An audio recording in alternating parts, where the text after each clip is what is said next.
Ryan Ray and Ben Samuels present Bring in the Closers, a podcast on making deals and doing business.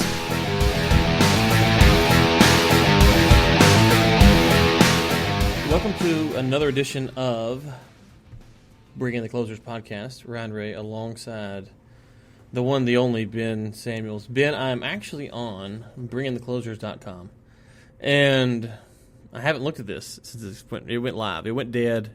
We revived it, got the paddles out. Clear, she's back. But I'm noticing on here, there are three pictures. There's me with my lovely wife.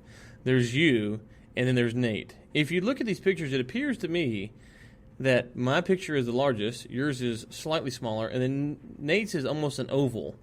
Is there any strategy we're deploying there? Is it strategic? Is it just we're not competent enough to actually put together a proper website? Or is it just like everything else, the truth lies somewhere in the middle of all of that? Somewhere, I'm not sure. We might need to talk to the producer about this one. I think we should. It's his fault. He produces this content. Or maybe he's got this OCD thing where he can't see himself in a square. It's got to be a circle. I mean, okay. I don't.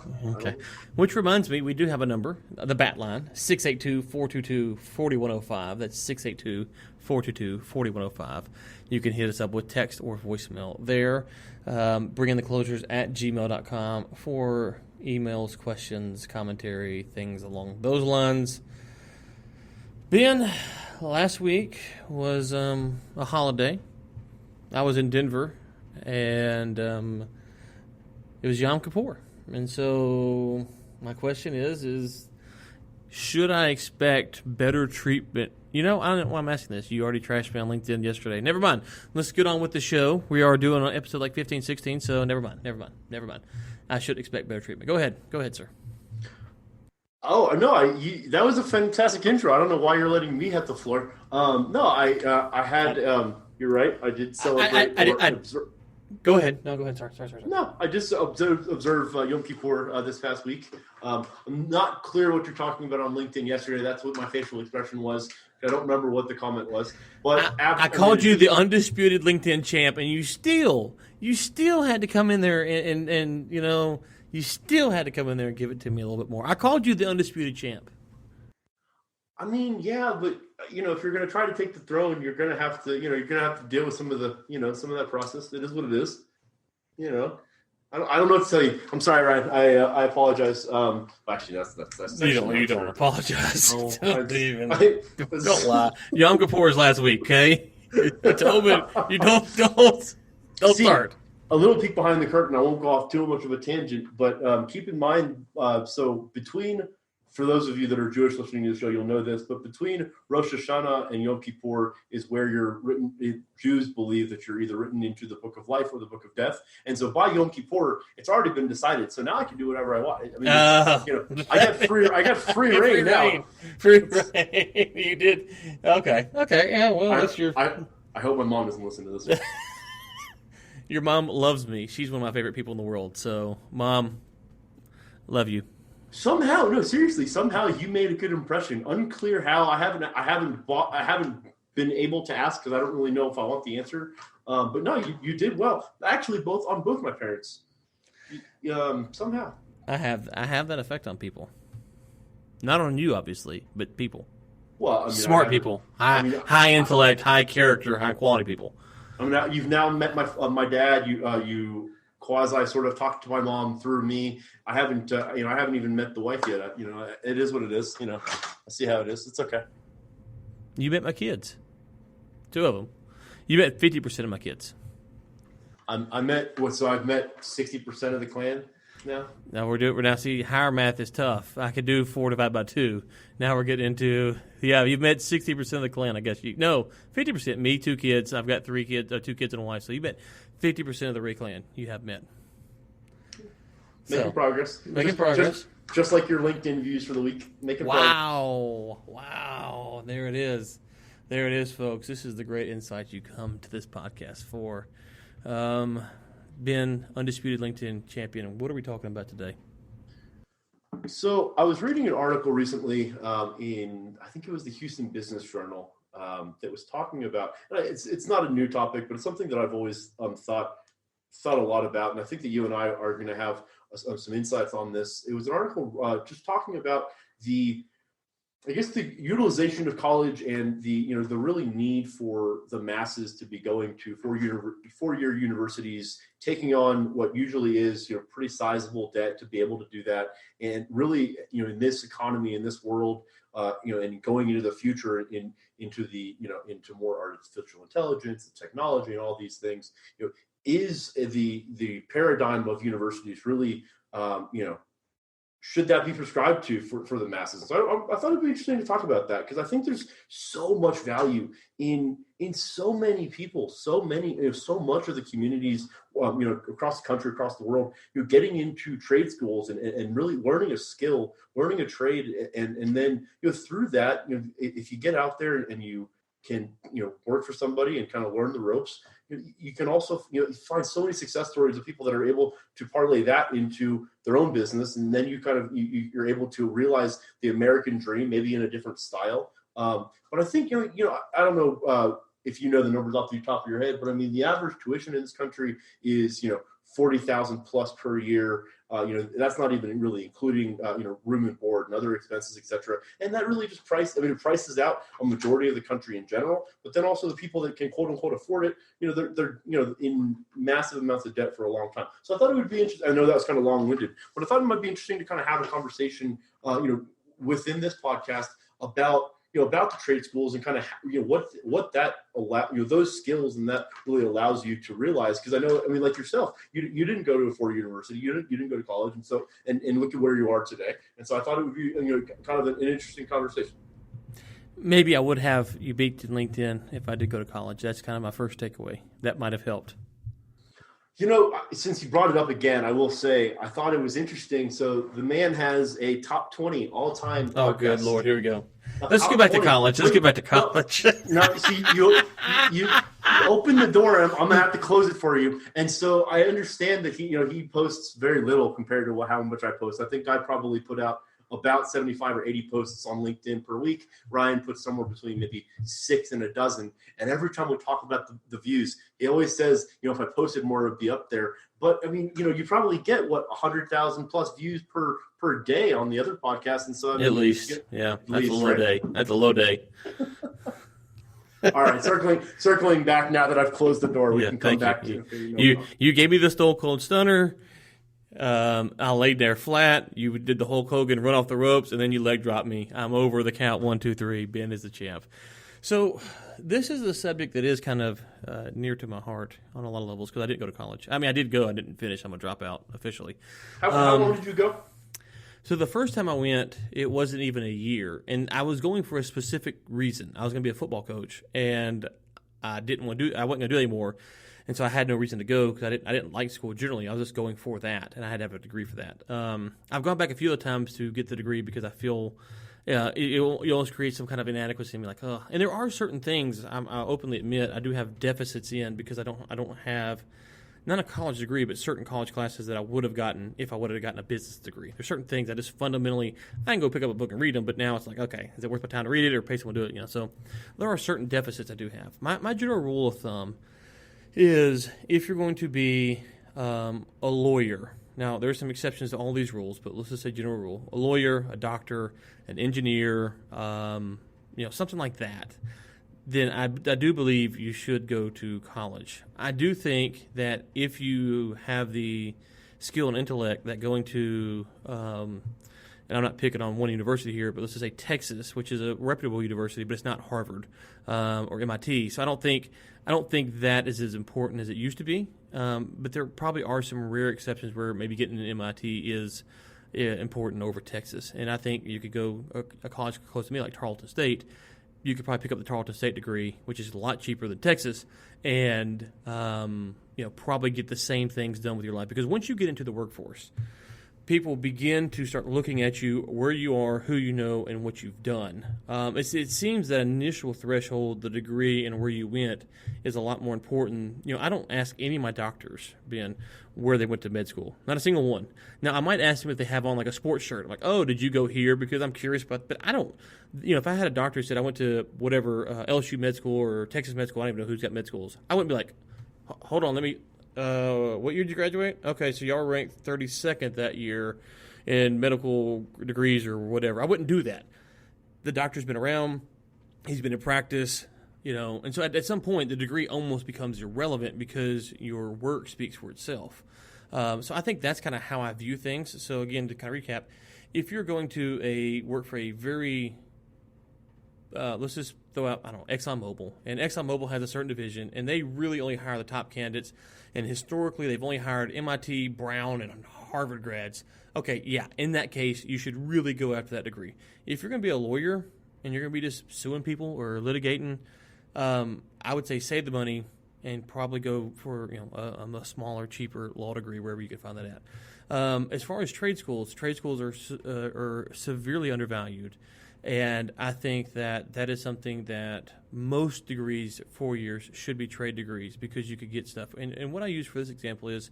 So actually, before you get into the trade schools, you said a couple of things that I wanted to circle back on that I thought were really interesting. So number one, you talked about and you only said it in passing, but you talked about, if I'm trying to learn something or if I'm trying to do something at this point in your career, do I want to learn that skill or do I want to pay someone to do it? Yeah. And I think that's a really interesting thing to talk about because, in your day-to-day, there's very few things that it probably makes sense for you to pull out the stops and go learn something brand new rather than, okay, can I find someone to delegate that to? Mm-hmm. But,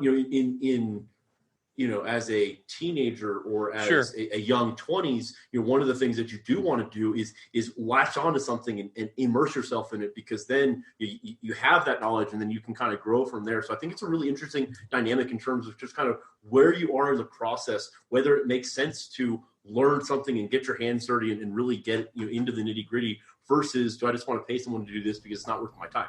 Right. So let me give you an example of what I'm talking about. So because I own a business, we have a lot of employees. I say a lot of employees. For a small business, we have a lot of employees. You could say there are certain accounting things that I just fundamentally don't really have a good grasp on.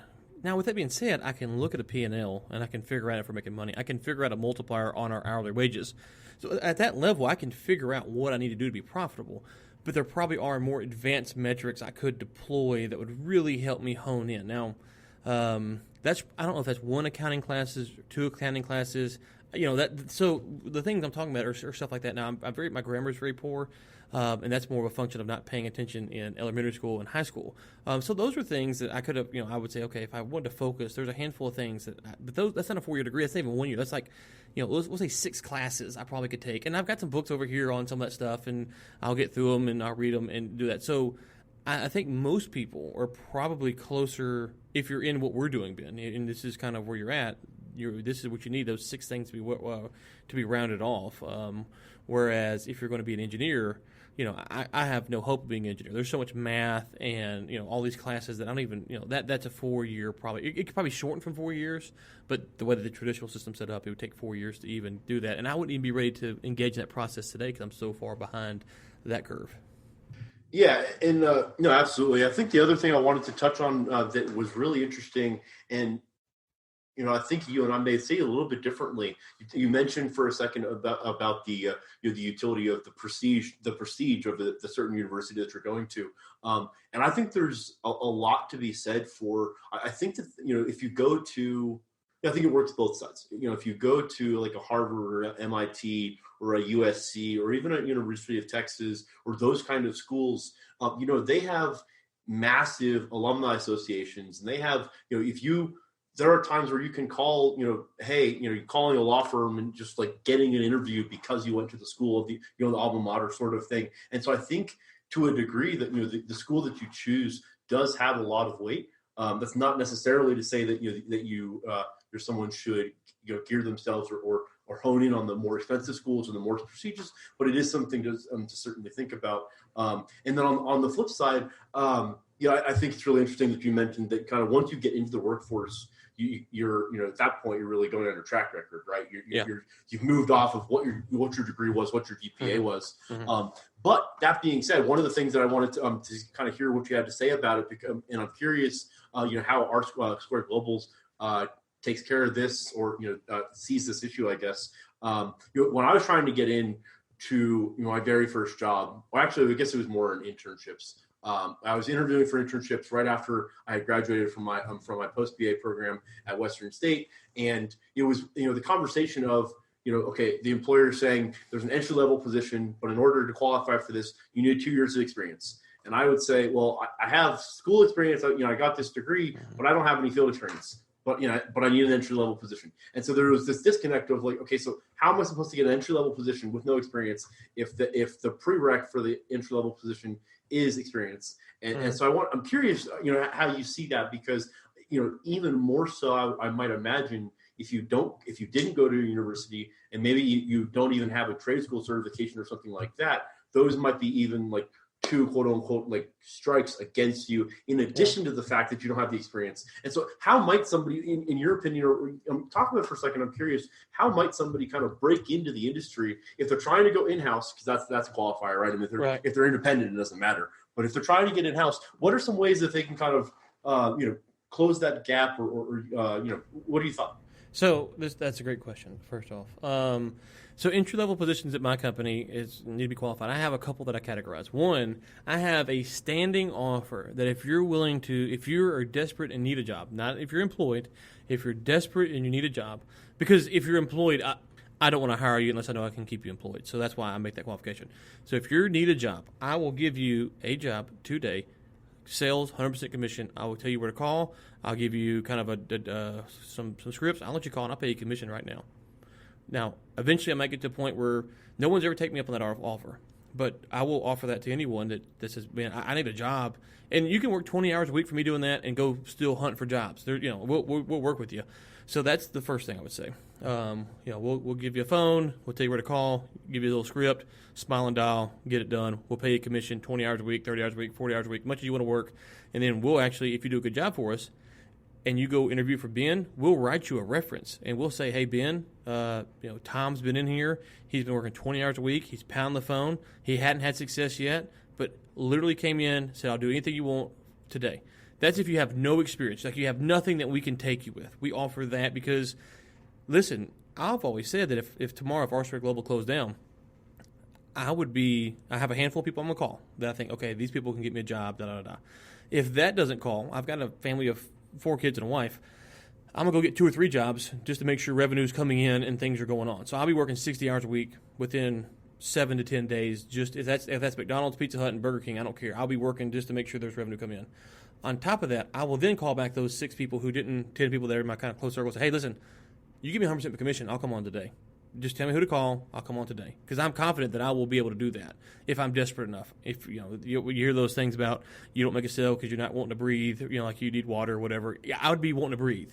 So I always offer that to people, and no one ever takes it up. And that's fine. I'm not mad. I'm just saying that's the first entry-level position. Now, on the field side, we have entry-level positions, and really you don't have to know a lot. If you're willing to work in the outside and travel, then there you go. We'll put you to work if we have a spot for you. On the office side, this is something interesting here. So we have CAD drafters and GIS technicians. And those are should be trade school type jobs. And what our experience has been, GIS is usually 4-year degree people. CAD has been usually trade school.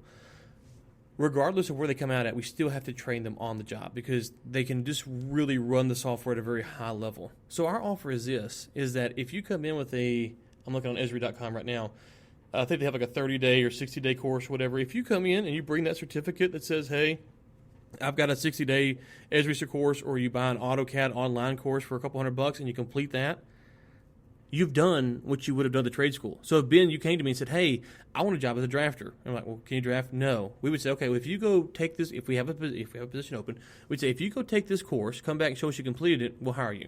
Because you've learned how to run the software, the basics, and then we'll have to teach you how we do our stuff anyways. So that's a very easy entry point to get in with a company like ours.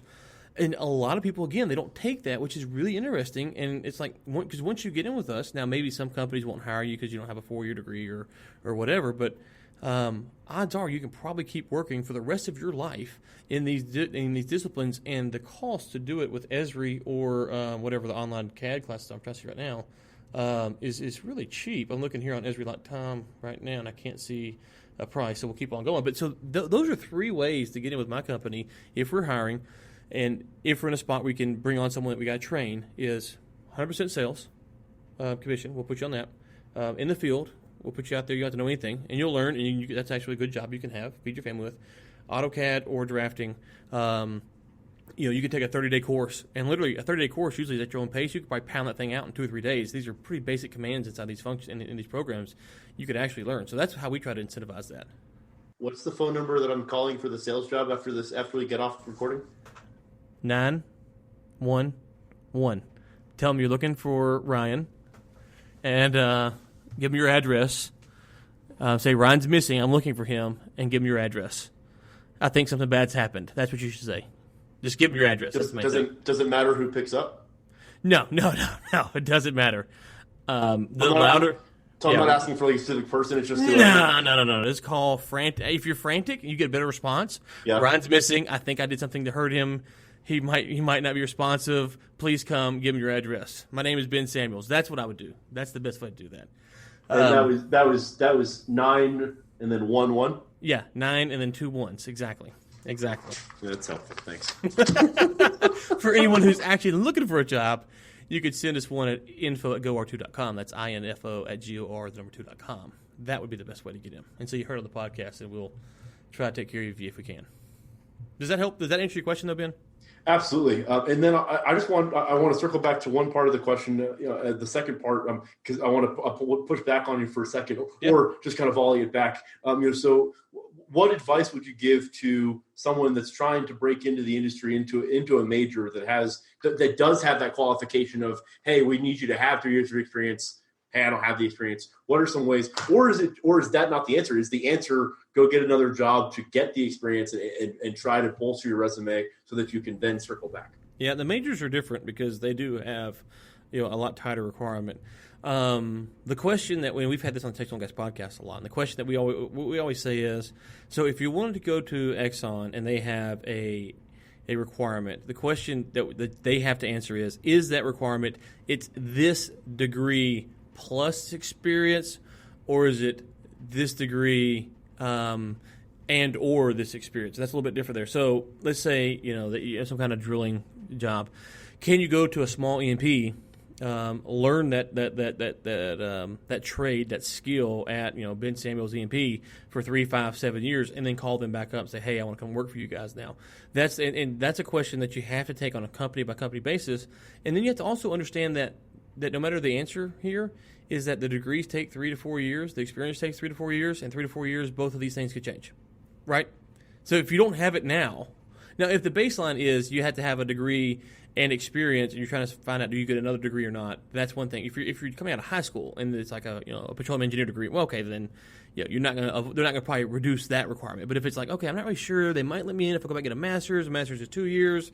But in these 2 years, I could actually go and do a lot of stuff. You got to remember, the super majors go buy small companies. And they're not putting degree requirements on these small companies like, hey, you guys got to have PhDs from Harvard. They're like, can you do this? And so the reason that Exxon bought XTO was they had an expertise in drilling. And so you can get that. And so you mentioned the networking thing. One of the things that I did when I was young, when I was 22, 23 in the industry, is I'd go out and I'd be on these projects, and I was running the day-to-day of the company, so it's pretty clear I was a young guy. And I would just sit around and be like, hey, Ben, Ben's, let's say 55, kind of giving me the stink eye because I'm some young punk out here. But I'd say, hey, yeah, just like that. I'd say, hey, Ben, Brian Ray, we'd be talking. I'd say, well, where you been working at? And Ben would say, well, I worked here, here, and here. I'd say, okay, well, you worked in the Barnett, huh? Yeah. Well, who'd you work for? I worked for these guys. Okay. Well, if it was some company I never heard of, I'd say, well, we work for Chesapeake out there between this time period and this time period.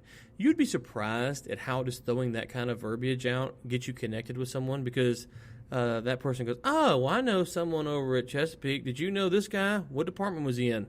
Now, I may not know a guy from Adam, but I can keep talking. What department was he in? Oh, no.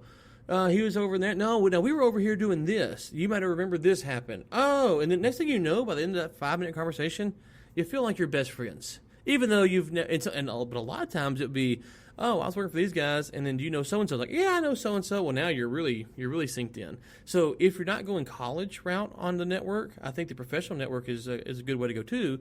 It's just you have to remember, where did you work? Who did you work for? Who do you know? Stuff like that.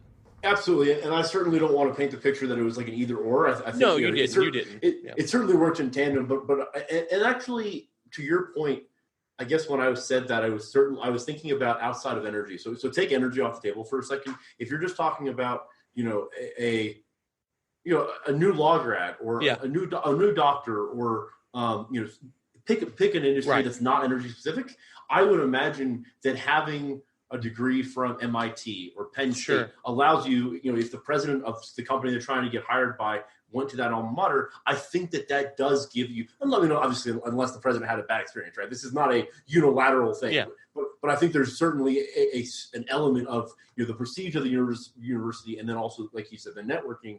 But also, to your point, and this is not apropos to anything, and I probably shouldn't say it, but if I'm going to let me back up. Over the last 10 years, I've had a number of pretty serious, injuries on one, for some reason or another, shoulder or whatever. If I was to go to a new shoulder surgeon, okay, and their degree was from, and I apologize to anyone that went there. This is the first one that came to my mind. This is not a dig on this school specifically, but if the degree is from Chico State University, I may have a different opinion of that degree and that knowledge base as opposed to a Johns Hopkins. And so yeah, go ahead. No, and it's not as though I would walk out of the office, but it would be a piece of the puzzle that that might register on some level. Now, that being said, the other thing I would say is if the guy, the surgeon is in their 60s, it's no longer relevant. Yeah, and so the example I use is if a new lawyer calls me up, wants a job, I say, where did you graduate from? A lawyer who's been in the business 10 years, I say, how much can you get me? It's a different question. Yeah. Right, and that's what you're saying. So someone new, because there is gonna be that bias when they're new. It's like, well, I never even heard of this university. Was this online? What'd y'all do here? Is this correspondence? How did you become a doctor or a lawyer? That's one thing. But after 10 years, they have clients and references and things you can check on. Then the work speaks for itself, and but it's a hard thing. And I'm not saying you should or shouldn't go to college. I will tell you this. I think one of the things that I didn't graduate college, and one of the things that makes me probably a little quirky, a little weird, is I thrive on crushing college graduates. That's one of my motivating factors. Being in a deal and I get the better end of the college graduate. It's now the college grads have got me plenty of times, so I can't say it's happened 100%. But it's we talked about this the other day. It's kind of like that Michael Jordan Hall of Fame speech where he goes and he kind of lists all the people who are against him. I kind of use that not graduating as college as kind of the motivation to inspire me. So it's not that I have anything against college graduates. I employ a lot of them. You're a good friend of mine. You're a college graduate. I don't have anything. But psychologically, I do try to use that to make sure that, it makes me more aware and sensitive of things I don't know because I don't have a college degree, so I'm kind of always out there kind of worried about this. But on the flip side, if there's a big opportunity, it does give me a little bit more satisfaction if the other guy has a college degree and I get the better of him because it's like but and it's not personal. It's just kind of more of a mental thing for me. No, I'll flip that into a positive for you, or into a more positive. I think that that's the chip on your shoulder, and then that's the source of your motivation to really crush it. And I think that's awesome. I think everybody needs that. Everybody finds that somewhere, right? And, so for you to have identified that is great. And also, I mean, to that end, I think you are you're kind of the poster child for a 4-year degree is not necessary to become successful and to do a lot of inspiring and really exciting things. And that's not. Yeah, I was going to say is I think, for me, the caution is I always hate saying duplicate what I do because I know how I think and I don't know how you think. Does that make sense? And I don't want to know how you think. That would be a scary process. I'm trying to pour it out here. But, I mean, me and you, so there's a lot of differences between me and you, Ben, but I think the if you just said, well, the college degree is kind of a big difference between us. But I think mentality, obviously how we try to close deals is a little bit different. We have different techniques and stuff we use, but our mentality is the same. So you have a degree that probably helps you in some areas. I don't have a degree; it probably hurts me in some areas. It may help me in others. But our mentality is that's more important to me than the degree. So when this discussions come up, if you're trying to do stuff like me and Ben do, the mentality is far more important than the degree, unless you're going to go remove hearts for a living or something, or brain surgery. So I'm glad you said that, because that's actually what I wanted to talk about next. I think it's actually, let me do it a different way. Ryan, on an average week, how many hours per week would you say that you are doing one of these three things? Listening to a podcast, listening to an audiobook, whether for pleasure or for business, or reading an article that's for business. How many hours a week do you think you spend doing those three things? Well, you can quantify it like this. The easiest way to start with is how many hours do I play PlayStation? So my family goes to bed. This is dead serious. My family goes to bed. My wife and kids go to bed about 9, about 10:30. I usually wind it down. I play Xbox PlayStation for an hour and a half. 100% of that time is listening. 100%. Now, and sometimes sometimes I'll be watching a game. The same thing. I put in the headphones and I'm using that time because I can play Madden or watch a sports game and I don't have to be laser focused on what's going on and absorb. So I do that most nights of the week because that's just kind of how I wind down. So you're talking just on PlayStation time. You're talking probably, 10 hours just on that. On almost all of my car drives, if it's just me, I'm listening to. So it depends how much time I'm driving. Last week, but like last week I was in Denver. I was in the hotel. I finished, I think, a whole book while I was up in Denver because I had so much transportation time. So the number is hard to quantify. I always like start with the Madden example because people will say, I don't have time. It's like, well, I play Madden. I like playing Madden. I'm 34 years old. You make fun of me all you want. But I actually use that to crush through podcasts, audiobooks, and things like that. And so that's where I start at, just at least 10 hours. So the reason I brought that up, because I knew the number was a big number. The reason I brought that up is because I think this is a softball statement, but I'm just going to say it anyways. The amount of learning that you do on a weekly or monthly basis way outpaces any 4-year degree on any level. I mean, the amount of osmosis in data that you pick up and information that you're picking up on a weekly basis. I mean, it's irrelevant whether you went to college or not, in my opinion. And the reason I say that is because I think there's a lot of people, and I see this a lot, that I went to a 4-year degree. I'm done learning. I don't need to do any more personal development. I don't need to do any more business development. I went to school. I learned everything. I'm good to go. Now I just need to do from 9 to 5. I get to clock out at 5. I get to clock back at 9. In those off hours, I'm not doing anything to better myself. And I know this sounds aggressive because that's not necessarily hyperbole here. It's a lot, right? But I mean, I think the mentality is once I've gone to the 4-year college, and then especially if I've gone to like a law school or something like that, a lot of people are like, okay, now I'm done. I'm done doing the extra stuff. Now I just need to do my job. And I think it's really important to note that, and I'm the same way as you, by the way. Oh, Basically, that's why you put out 60 posts a week on LinkedIn. Seriously, that's why you do, because you put out so much stuff on LinkedIn because you're reading through it.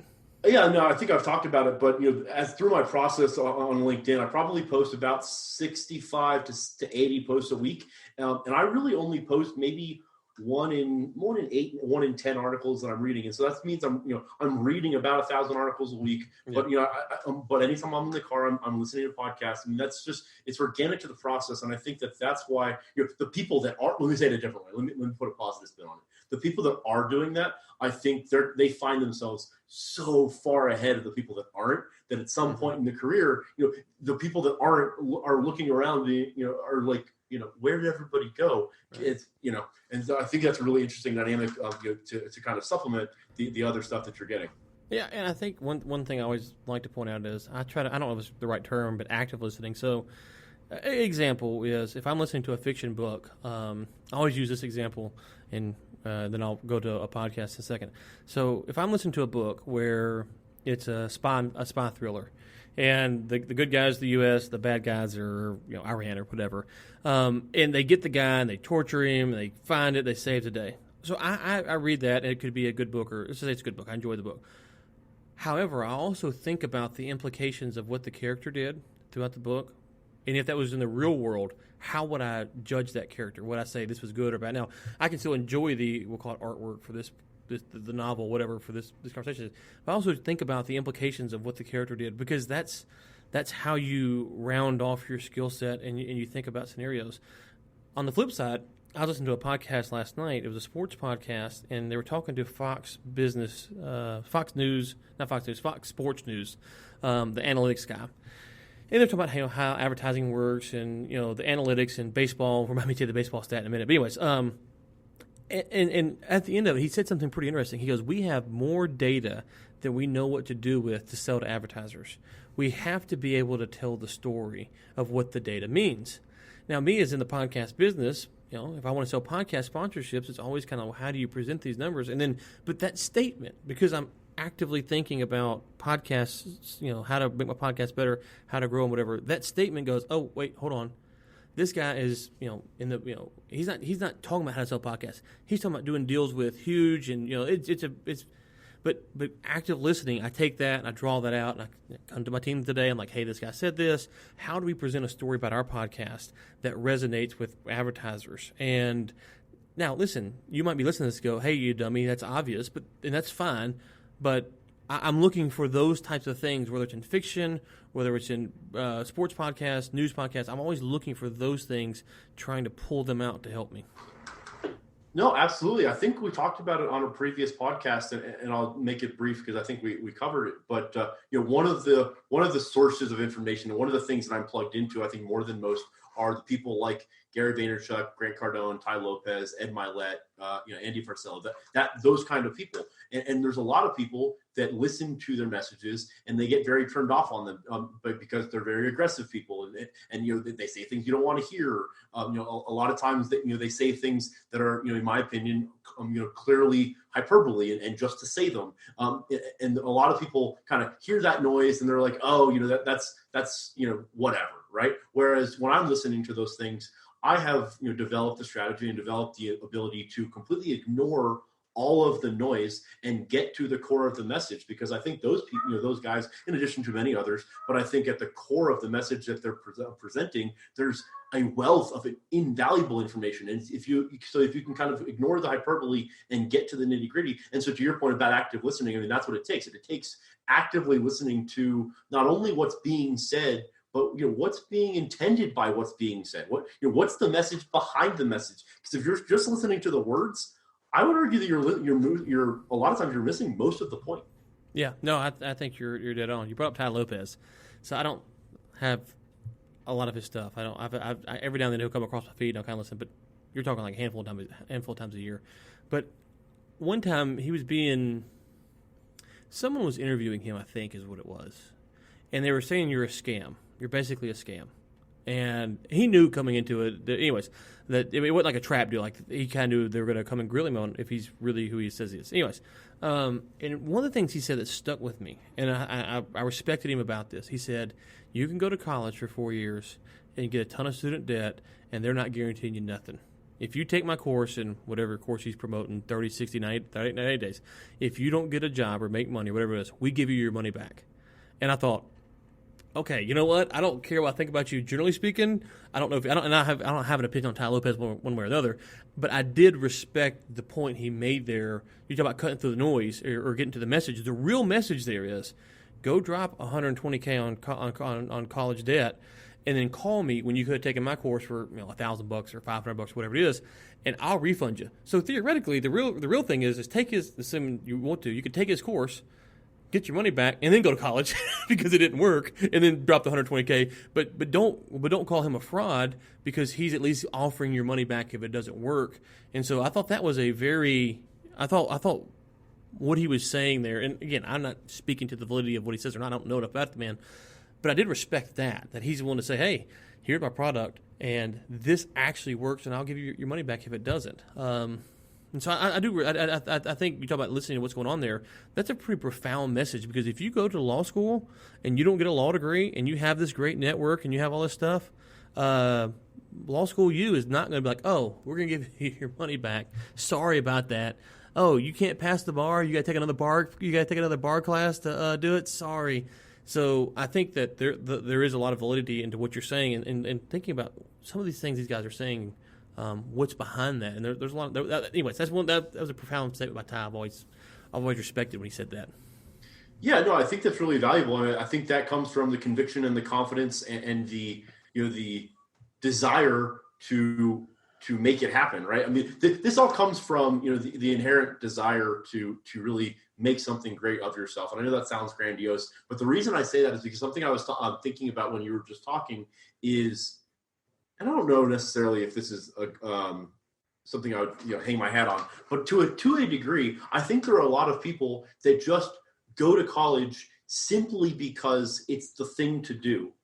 And there is no plan, there is no reason behind it, there's no direction. And so not only is it maybe not the best use of money, in the best of circumstances, I think there's also something to be said for, there may be a lot of people that it's purely wasting money because there's no direction to begin with. And so then can you imagine how many, and I don't know what the number is, but I would imagine it's a large percentage, or maybe a large number, I shouldn't say a large percentage, but I bet there's a lot of people that graduate with a 4-year degree with truly no idea what they want to do.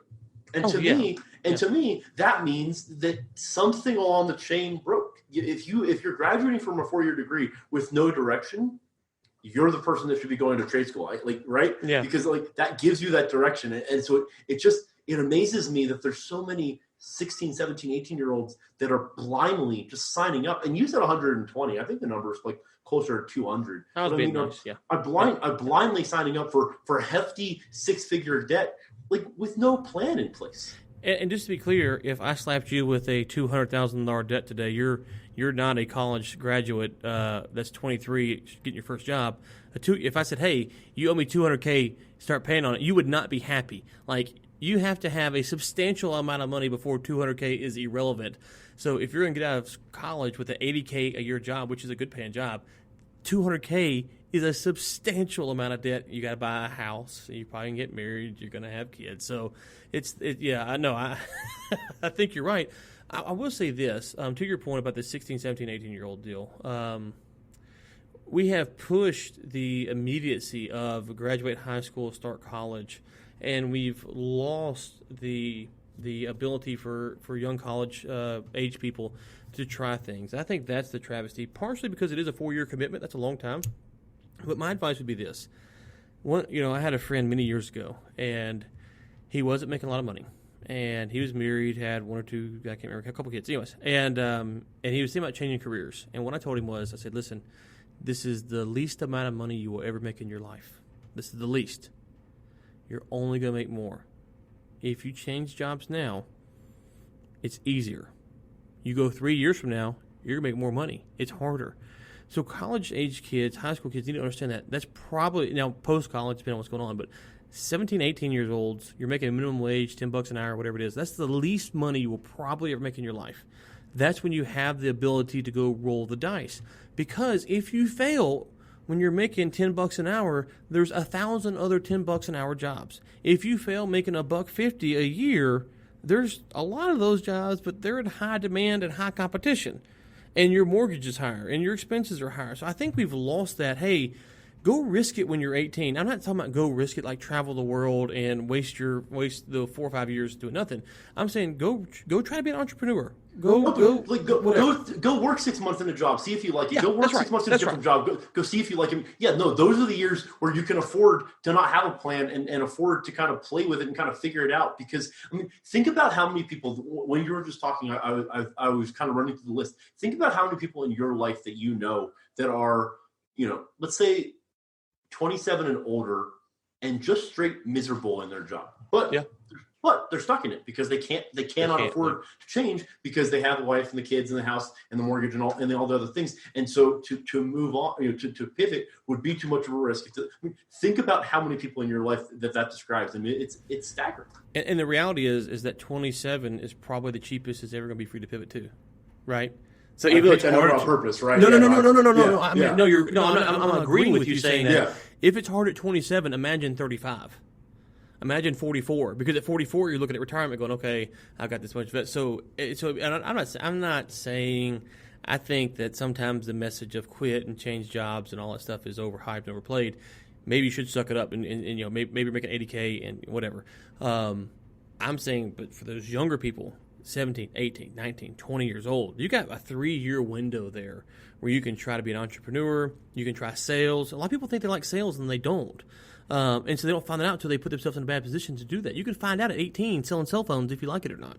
Absolutely. And one of the things that you kind of touched on for a second there that I want to circle back to is that I certainly don't want to come off as saying that the grass is always greener on the other side, because I don't believe that at all. That's not something that I personally believe, and so I certainly wouldn't want to say that on the podcast. So it's not as though like changing for the sake of changing is a positive thing. That's not what either Ryan or I were saying.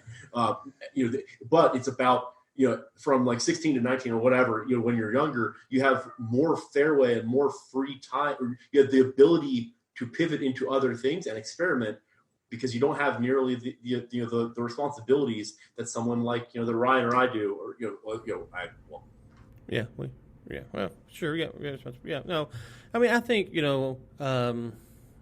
I hate to give out blanket advice. I would say if you're 17, graduate high school, and your parents go to college, and you're not want to be a doctor, lawyer, or whatever, the deal I would strike is theoretically is give me 1 year, mom and dad, and I'm going to work. I'm not going to be looking for applications. I'm going to take Ryan up on his 100% sales commission job.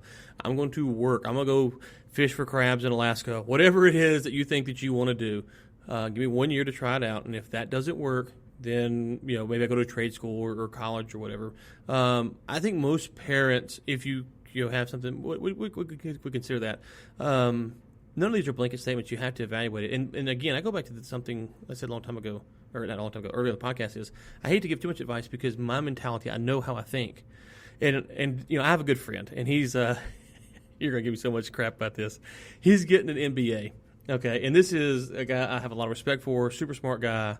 There's no reason he needs an MBA, in my opinion, but he's getting one. And so he was telling me a while back about some international deal they're studying in class. So when I was in South Africa, I was texting him. I'm like, hey, I know you have class today. I bet y'all are learning about what I'm actually doing, But so he's a good friend. So we go back and forth with each other about that. He's very much have a degree, get licensed, anything like that. And that's fine. I think for him, he's so smart and so talented, he doesn't need it. But whatever. But part of when I talk about mentality, part of my mentality is like I want to prove to him, because I consider him someone, a legit threat to me, not in like a negative way. Like if we were in the room negotiating, he might get the best. He might get the better of me. He's that good. Like I consider him a legit threat. So for me to be able to prove to him that I can do the deal without the MBA, that's important for me, because I'm validating what I believe is true. I want nothing but the best for this guy. So I'm not. So you see the dynamic I'm playing there is that I want to be successful. I want to do things. I want to prove to this person that it can be done without that. But also because I have so much respect for him as a person that it's like, ugh, I gotta be careful here. He'll show me up. I aspire to have you intimidated by me when I'm in the same room as you. I want to get there. So I know we've got to wrap up. I know we're trying to wrap up here in a few minutes. So I wanted to circle back to something you said at the beginning of the podcast. Yep. So we're, 14 episodes? This is 14. I think this is like 16, right? Nate, what episode is this? Nate's over there. Is Nate over there? Nate's gone. Never mind. He's just gone. He just chucked the deuces. I think this is like 16 or 17. It's not 20. We haven't made it to no, it's definitely not over 15. I think this is 14, but it doesn't matter. Either way. So we're 15 episodes in. Earlier in the podcast, you referenced me as your good friend. I was curious. I just want to time. Oh boy, here we go. Let's get back to college degrees. I just want to timestamp it. This is 14. Let's 14. Call it. Yeah, 14. Yeah, I'm looking at 14. You're right. So I just want to timestamp episode 14. I was a good friend. I don't know what episode I'm gonna go up the totem pole. That's all. I didn't have anything else. That was all I wanted to say about it. Hey, did you see delete Facebook is trending on Twitter at the moment? No, but I'm not surprised. Wait, I'm not surprised. That's sorry, I had to dodge the question there. When are Facebook, Instagram, and Twitter just going to combine? Just call it a day. Oh, good friend. The question really. See, you're asking the question wrong. Let's just start there. The real question is of my hierarchy of friends, how high can you ascend? Like, see, good friend could be the top rung. But see, the problem is that I have this mantra. You know this about me. I have this mantra that I don't ask questions that I don't want the answer to. Okay. I don't want to ask that question because I don't want it. I could call everyone a good friend, right? And then you're kind of down there at the bottom. Yeah, that's smart. That's smart. That's smart. That's smart. I like it. I like where your head's at. I like the way you're thinking. You're on top of your A game. So here's a question I do want the answer to. Yeah. How many people, and I don't want the name of the tier, but how many people are in the top tier? 2, of the, maybe 3. Okay. You're up there. You're way up there. You're the top tier. You're the top tier. No, don't lie to me. Don't lie. You can't lie on air. That's like, Nate, you got to cut that. If we go by, if we use metrics, if we went the saber metrics right here on per capita communication, you'd have to be number 1. Don't make me pull that picture up. Per capita communicate? No, who I communicate with? No. I'm saying like the people that I talk to. You're up there. I was just going to taunt you live on. Don't taunt me with the numbers. They're depressing. No, I was going to show you the. Never mind. I'll do it next episode. I don't even know. Now you got me really scared. Do we have to mark this episode explicit or something? So I do want to ask you this because you really haven't interacted with this a whole lot. So help me out. The mentality deal. And we've talked about this offline. For me, I like to use the thing. I like to have a lot of lines in the water. I have a certain mentality, and I hate to vocalize it because when I vocalize it, it probably comes across a little bit more brash than what I wanted to come across. But I also have to think that way because I don't know how else to function. And that's the hard line is like I want to go down and close a deal in South Africa. And then I can give my buddy a hard time who's getting an MBA about it. Now I don't have any ill will towards him, but it is like a scoreboard thing. Like, hey, look at this. I did this. Where's your dead cat on the front step at? But I don't actually walk around like beating my chest like, oh, look at me. Does that make sense? Yeah, I think the difference here is that most people don't have the platform that you do, so most people aren't telling people their motivations, their internal motivations, like to thousands of people. I think that the key is what you're telling, like what you're saying right now. That's what internally motivates you to get going. I've got a lot of those internal motivators as well. I haven't shared many of them, but I mean, I have the same mentality. I don't think it's necessarily a mentality thing. I think it's that you've identified the things that really work for you to get you going. Just like, the ACD song, right? So if you're, you have. We haven't talked about that on here, have we? I think we talked about it briefly a couple episodes back, didn't we? Maybe we did. I think we did. I thought about that the other day. Someone started playing it, and I was like, "Yeah, there we go. There we go." And so that's the other thing. That's the thing about it. And actually, that's exactly what I wanted to bring up. So now, I bet when you hear that song, not in the context of trying to get you fired up, but you hear it at like a bar or like you're at a house party and randomly comes on or whatever, you get fired up because that's just it's now ingrained in you that when you hear that song, you get fired up. And so to that point, I think that's something that like it takes let me say it this way. It's a process to really get within yourself. I know it sounds like esoteric, but get within yourself and really figure out what triggers you. I think a lot of people aren't nearly as plugged in with themselves as they think they are, if that makes sense. And so some people, the people that that I hear talk about not being motivated and not really not wanting to do more and those kind of things, I would advocate a lot of times that's not necessarily laziness or lack of direction. That's just the lack of time spent with the intent of figuring out what really like internally moves them.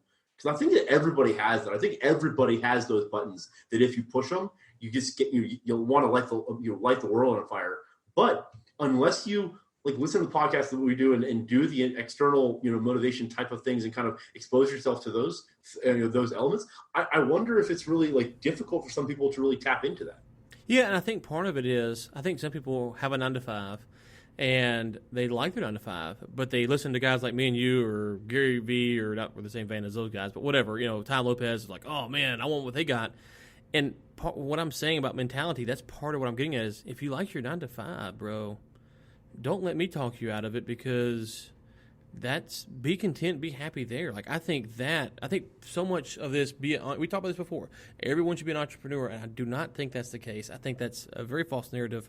So anyways, I'm just saying that I think people probably are happy and content. They just feel external pressure.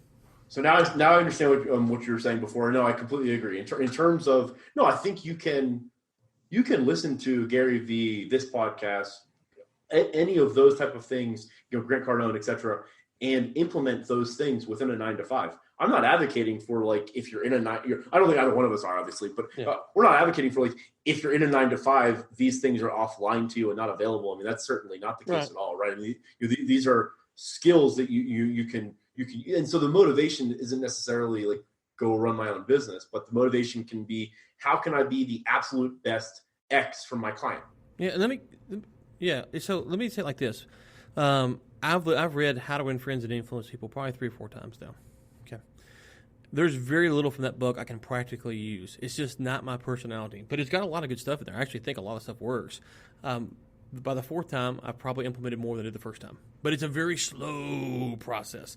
So if Dale Carnegie was alive and he sat down with me, and he told me all this, where I'm at today, where Ryan's at 34 years old, I would know, okay, great, Dale.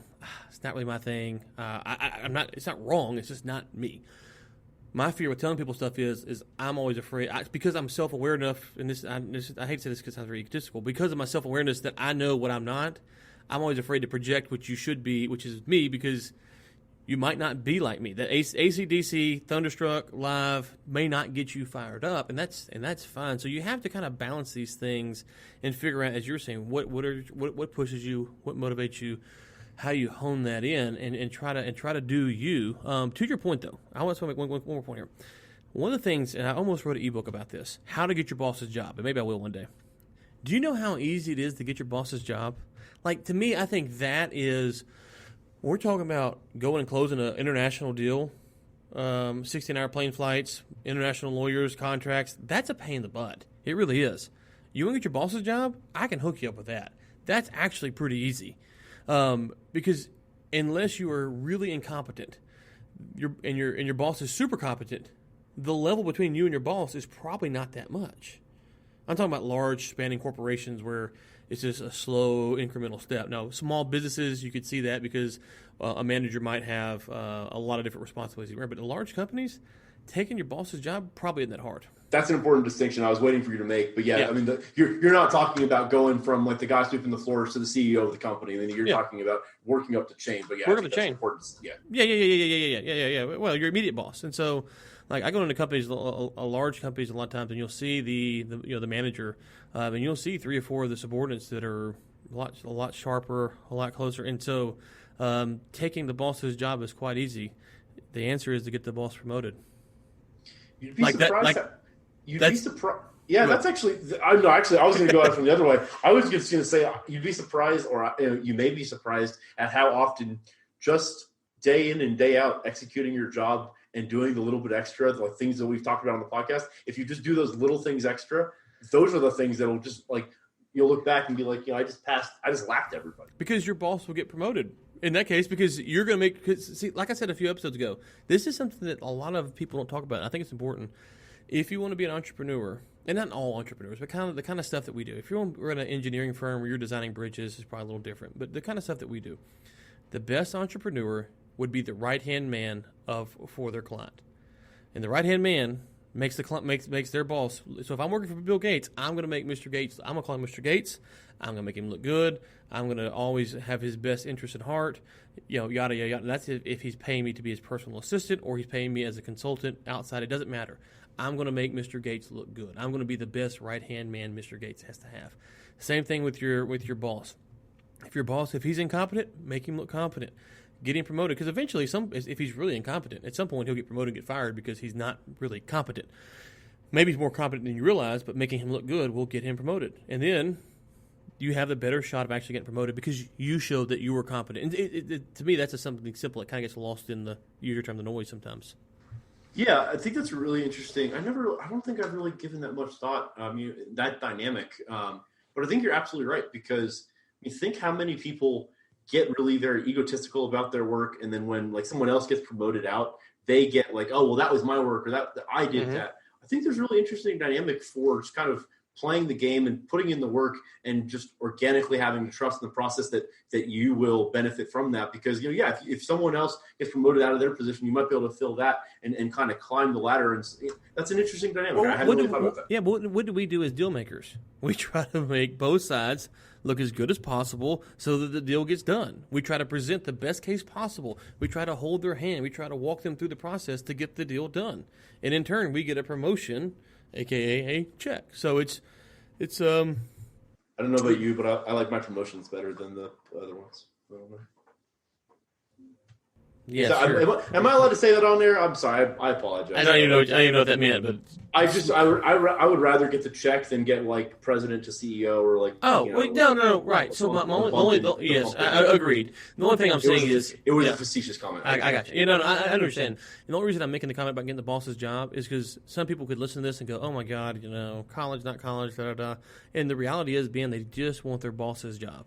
That's all they really want. That's the fulfillment they want, is to go from 60K to 80K, manage a few people. Well, the easiest way to do that is to get your boss promoted. Because in doing that, your quality of work will go up, and everything that you do will go up. And then you will know what to expect from your subordinates because you've been the type of subordinate that you would want to have work for you. So, isn't it amazing how that all comes together? Yeah, you're absolutely right. You put in the work, you put in the extra, and all the pieces start to kind of come together. Okay, Ben, people can connect with you. Unfortunately, on LinkedIn. Please don't, because he's crushing me right now. Please connect with me. Is that where we're going from? We've gone to that part of the podcast. Okay, fair enough. The veil has been lifted. It's all right. I'm looking forward. I'm looking forward to sometime in like 2026. Wow. When LinkedIn is no longer a thing anymore.